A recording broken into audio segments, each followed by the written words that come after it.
Hey, what's going on, guys? It's your boy, NerdMode, and today is Wednesday, so we have yet again another episode of Would You Rather. This is a video series where I'll be going over approximately 5 questions and answering them in the most appropriate manner. So with the rules and guidelines reviewed, let's start off the episode. So coming in at our first Would You Rather question, I have, would you rather live with a girlfriend who is a really big bitch for the rest of your life, or live in an isolated room for the rest of your life? Now this is going to sound really ironic in some accounts, but I would almost rather live in an isolated room for the rest of my life, considering that I wouldn't have that stress. I wouldn't feel the urge to pull my hair out every time something got in the way. And, everything has a pro and a con. No matter how you look at it, no matter if it's a person or just an object by itself, there's always a pro and con to every circumstance. Now, in this case, I don't really have a problem being isolated too much. That's kind of how I am by itself, but of course, you would miss certain aspects of society, but I still feel like I'd have the ability to still do the things I enjoy, as well as not be as stressed as something in that particular case. Coming in at our second question, I have, would you rather have a giant birthmark that covers 78% of your face, or have a 2-foot tail? Now, I think the obvious answer here is to go with the 2-foot tail, considering that I would be the first person to have a tail, as well as maybe I can use it for like another arm or something like that. I'm not quite sure how the functionality of it's going to turn out, but I'll keep you guys posted when I find out more information about this tail coming soon. Coming in at our third question, I have, would you rather be dangled over the edge of a cliff or be forced to public speak? And I'm going to be forced to public speak, considering that I normally don't have a problem with it. I know some people really get terrified of the action of doing it, but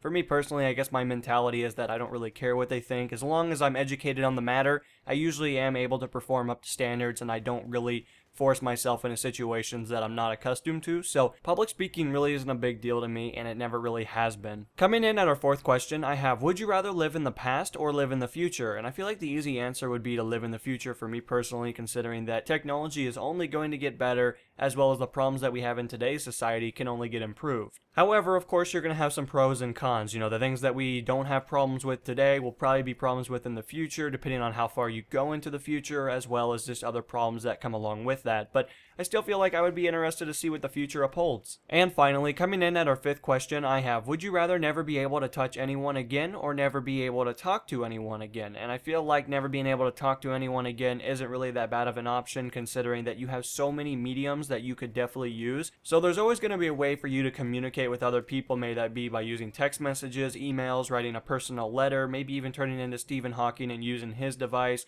No matter what, you're always going to have a wide variety of different ways to communicate with other people, and talking is one of them, but is also not the most prominent one that we probably use in today's society as much as we would like to force ourselves to believe, which isn't necessarily a bad thing, but as well as it's not always a good thing. So I feel like not having the ability to talk to people wouldn't be as important, considering that we have all these other projects around us that could definitely make this possible. However, not being able to touch anyone would be a little depressing at times, considering that I imagine most of you guys would like to be romantic with your significant other eventually one time in your life, as well as, you're going to have to get people's attention. Sometimes that might be a tap on the shoulder, and many other times maybe somebody will make you angry and they deserve a slap across the face. And I'm sure that would definitely be nice to be able to do that instead of having a force field around them and you just looking absolutely insane while trying to whittle your arms around them. So definitely, I think that's something to take into consideration, but that's just how I personally took it, and that's my answer for the question. But anyway, guys, this has been this episode of Would You Rather. Of course, if you guys would like to recommend a question for next week, feel free to let me know in the comments below, considering that I do take your guys' submissions as priority one, so you always have a really good chance of getting in the video if that's something that you aspire to do. But when it comes down to it, guys, I hope you enjoyed today's episode. I will see you guys in tomorrow's video, and until then, this is NMO, and I'm going to be signing out, guys. Peace.